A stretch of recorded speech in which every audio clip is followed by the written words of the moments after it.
Okay, so I am vlogging on the road and simultaneously trying not to get myself killed and deciding that this is a great time to do an update. And we are back to crappy camera quality because there's no way in hell I can hold up my DSLR and drive at the same time. So I'm using my iPod to do this. So, first off, before we get into anything, annotations all over my face.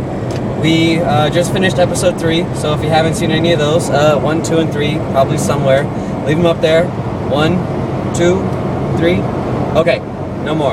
You already saw them. Go watch them. Do whatever you need. Okay, so I think the biggest word that can be used to describe what most people have been saying about episode 3 is better. Better, which is good news.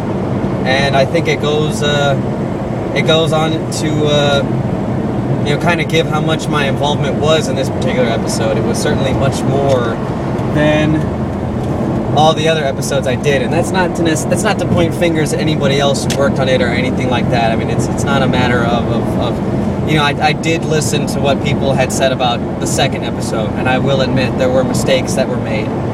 Mistakes not in the sense of one person who's responsible, but just mainly the fact that I am in charge of a lot of stuff, and that this is a whole group kind of thing, and that really, as even if you can say it's just a sense of a figurehead, if I'm the person in charge, ultimately that means I have to take responsibility for some of the things that people had problems with in episode 2.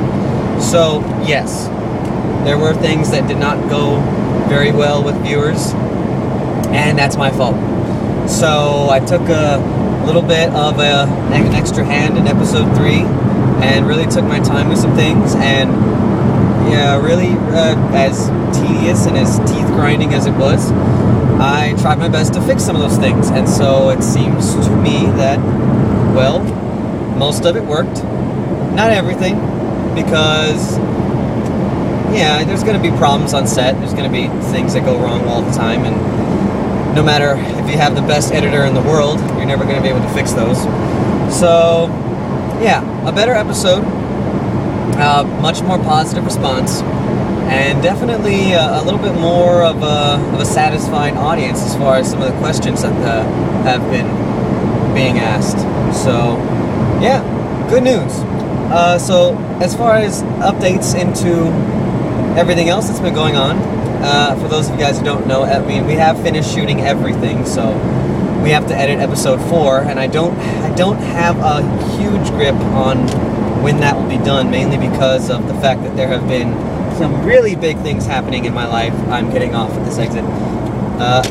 For one, I moved out of my apartment. I'm moving into a house, or I should say I have moved into a house, and so there'll be an update on that later. We'll get to see me in my new place. And also, I'm in El Paso. Well, I'm driving back to El Paso right now. I am going back to see the family after, having to take a trip for not the happiest of reasons. Taking a visit back there to go see everybody and talk with my family once more again. And so I'm taking a bit of a break, really. I think after everything that I did with episode 3, most of it being a very interesting time, having a very interesting experience with certain things that I had never done before, was, it was fun in a sense, but then there was also a lot of stuff I was doing that was also not very fun. Things like, taking out all the orange tips on the airsoft guns, which took me about 25 to 30 hours to do, and it's the absolute most boring job I've ever done in my life. So, I'm taking some time to decompress with everything. So, anyhow, that's sort of it, really, as far as what's new. I am going to stop vlogging right now because I am at a McDonald's and I have to stretch my legs. So, thank you guys for watching. Thank everybody who came back and left comments on episode 3, and if you haven't seen those already, please do so. And I will see you guys soon. Bye.